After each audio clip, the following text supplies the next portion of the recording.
My name is Suzanne and I'm feeling a little bit nervous today. I normally used to speaking behind a lectern, but I'm going to challenge myself today to speak from the heart. So I'm going to put my notes down.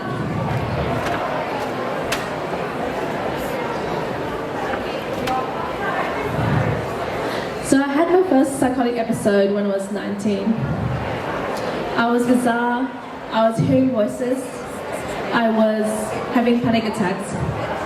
And I remember in the brink of the night, I called the ambulance because I was suicidal and had a plan in place. And I just wanted the pain to go away, and I called the ambulance. And it was my first time encountering with mental health. I felt when I was younger, when I was in the teenage years, I was being punished for having feelings and emotions. So when I called the ambulance, my grandma, who I was living at the time, she knocked on my door loudly and told me, how come the ambulance is here? And the police was there too. In the next 15 hours or so, it went really fast. I found myself in an emergency mental health ward. I waited in a confined space, very small space, where all my personal belongings were taken off me. I couldn't have a pen and paper because I was scared that I might harm myself in that way. My grandpa didn't really understand about mental health when he was still alive in my early years of being a teenager.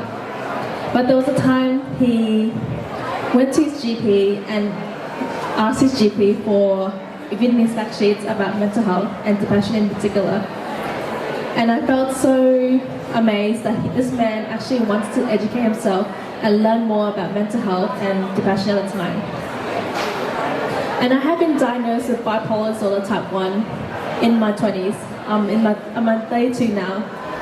And a little win I want to share with you that I had NDAS, Bill Shorten. She shared my story on his LinkedIn, Facebook, and Instagram. He shared it on World Mental Health Day on last year on October 11th, if I remember right. I also work full-time in mental health as a support worker, also known as a peer support worker. I'm in a program called Live Experience Activities Program, also known as LEAP, and we provide art groups and also mindfulness groups online and on-site to adults with severe and complex mental issues like schizophrenia, bipolar disorder, type 1, PTSD. And I'm proud to say that next year it will be my 3 years working in this space as a peer support worker. I'm also a mental health advocate. This is one of my first times speaking in a microphone, hands-free, freestyle. I'm quite proud of myself, not shaking too much. I am also a fashion blogger. I like to dress up, and it's part of who I am in my creativity in fashion. I'm also a photographer and artist. I have exhibited artwork across mainly Queensland, and I am entering the RQ exhibition this year, Richmond First Queensland exhibition, as a person with mental illness, bipolar. And I did sell a painting last year for $600 as part of an exhibition called Art to the Margins, and the exhibition was called Shine Loud. And I did 4 pieces that was created around what I saw bipolar as in art. It's very abstract and very colorful.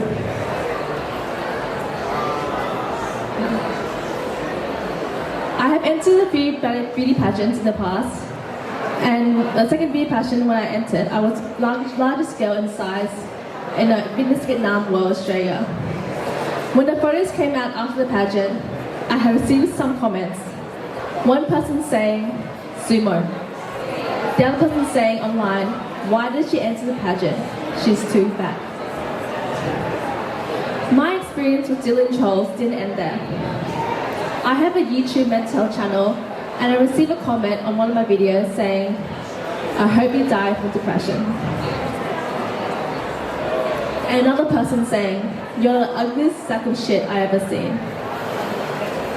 At the time, I took the comments personally, but on the contrary, when I received a different kind of comment on my YouTube video, it said, I was going to end my life today, but I saw your video and I did it. If my story can help and change and even save a life. And we are sharing my story. Why not? The work that I do in mental health is powerful. I am open and honest about my lived experience of bipolar disorder type 1. I spent almost 2 years at a mental health rehabilitation place called CCU, Community Care Unit. I was there for almost 2 years, and I learned how to deal with my voices, how to cook, how to clean, budget, but most importantly, how to deal with the voices when they were there. When the voices are there, they are negative. They tell me that I am not worthy, I'm not enough, and they tell me negative things that makes me want to do bad things to myself. But I challenge these voices.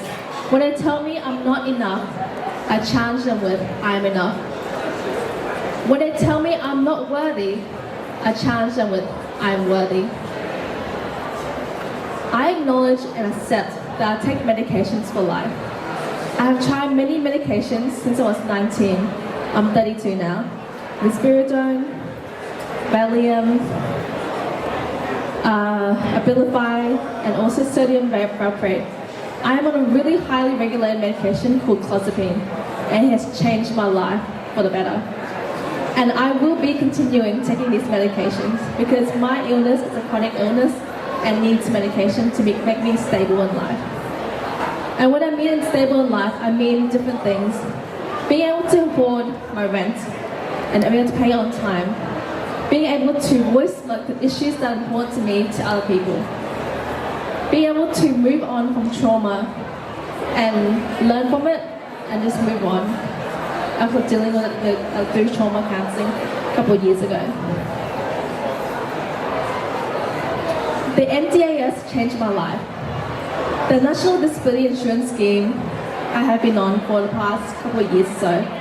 I am very lucky to have received it the very first time I applied for my bipolar disorder type 1. I'm a fierce supporter of the NDIS. They paid for all my driving lessons when I couldn't drive because I had been traumatized from 2 accidents. No one died. And I couldn't drive for about 3 years or so. So the NDIS paid for my driving lessons, helped me build up my confidence. They also pay for my dietitian appointments, counseling, psychology, and also importantly, exercise physiology and reform Pilates. I am very grateful and blessed to have this really good package, as well as a really good support coordinator and a plan manager as well. I go on a lot of class bento classes. For those who don't know, class bento offers, it's an platform that offers art groups, craft groups, cooking classes, and the NDIS pays for this too, to help me go back to community and participate in community in a positive way.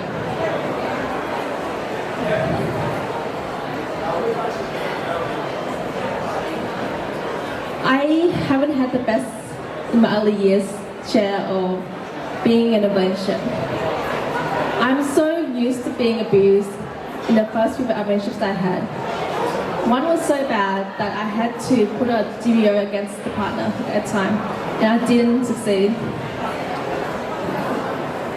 I learned a lot about myself then, and I tell myself the rape was nothing to do with me. It was just really bad timing, and I had a bad partner at the time as well. I learned to love again, and I met a gentleman in Vietnam. We did long distance 3 years ago, and it didn't work out. But this year when I went to Vietnam, the heart changed and things happened, and now I'm happy to say that I'm actually engaged to this gentleman who respects me, accepts me for who I am, reminds me to take my medication every night, and we're going to sponsor him over from Vietnam. I was so used to being abused in relationships, I didn't know how it felt to be in a good relationship. But I know that I am in a good relationship now because I know I feel whole and not feeling being abused. I just feel I got respected.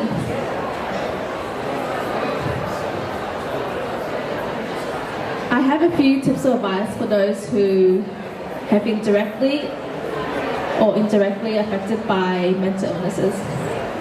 2 words: keep going. I was raped and I tried to put a DVO against my ex-partner. but I kept going. I got excluded from nursing for continuous academic failures, but I kept going. I tried many medications in my lifetime that made me feel like a vegetable. I kept going. I couldn't drive for 3-4 years, as I mentioned before, but I kept going. My mental illness is my superpower. Although I acknowledge that I take medication for life, and I look normal to a lot of people I meet in day to day, I tell myself that I am disabled and I'm recovering in my own right way of recovering, because recovery is so personal for everyone. Only I know when I'm recovering from the bipolar disorder type 1.